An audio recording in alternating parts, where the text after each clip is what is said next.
ఛత్తీస్గఢ్లో మందుపాత్ర పేలింది. కాంకేర్ జిల్లాలో మావోయిస్టులు అమర్చిన మందుపాత్ర తొలగిస్తుండగా పేలుడు సంభవించింది.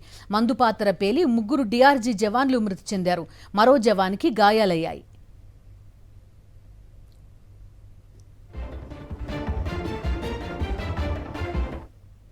పూర్తి డీటెయిల్స్ అందిస్తారు మా కరెస్పాండెంట్ మహేందర్. చెప్పండి, ఒక పక్క లొంగుబాట్లు భారీగా జరిగాయని ఆనందించేలోపు ఈ మందు పాత్రలు పేలి కూడా చనిపోవడం మనం చూస్తున్నాం. పూర్తి డీటెయిల్స్ ఏంటి, ఏం జరిగింది? కంప్లీట్గా వెలికి తీయగలిగారా మందు పాత్రని?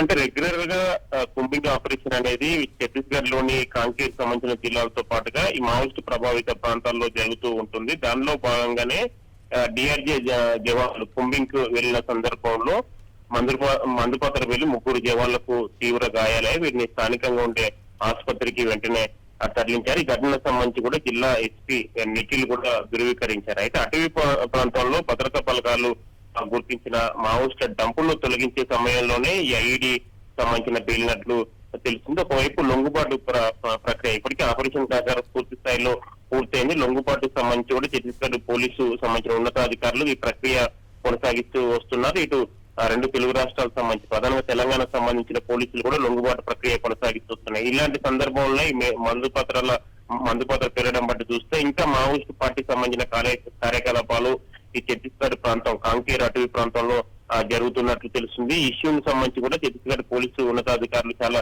సీరియస్ గా తీసుకున్నారు. ఎందుకంటే టోటల్ గా ఇప్పుడు 4 నెలల వ్యవధిలో ఇలాంటి ఘటన ఎప్పుడు చోటు చేసుకోలేదు. మొదటిసారి ఘటన చోటు చేసుకున్న నేపథ్యంలో ఇంకా మావోయిస్టు పార్టీ కార్యకలాపాలపై కూడా వాళ్ళ కొంత అనుమానాలకు సంబంధించి వస్తున్నాయి. కొన్ని ప్రాంతాల్లో కూడా ఇంకా మావోయిస్టులు వారి కార్యకలాపాలు జరుపుతున్నట్లు తెలుస్తుంది. దీన్ని కూడా చాలా సీరియస్ గా తీసుకున్నారు. ఇప్పటికే ఈ ఇష్యూ సంబంధించి కూడా కేంద్ర హోంశాఖ కూడా ఒక రిపోర్ట్ కూడా ఛత్తీస్గఢ్ పోలీసు ఉన్నతాధికారులు పంపించారు. దీనిపై పూర్తి నివేదిక ఇవ్వాలని కూడా అటు ఛత్తీస్గఢ్ సంబంధించిన ఉన్నతాధికారులకు ఇచ్చిన నేపథ్యంలో దీనిపై ఒక క్లారిటీ వచ్చి ఇవాళ సాయంత్రం వరకు క్లారిటీ వచ్చే అవకాశాలు లభించాయి. Okay Mahender, thank you.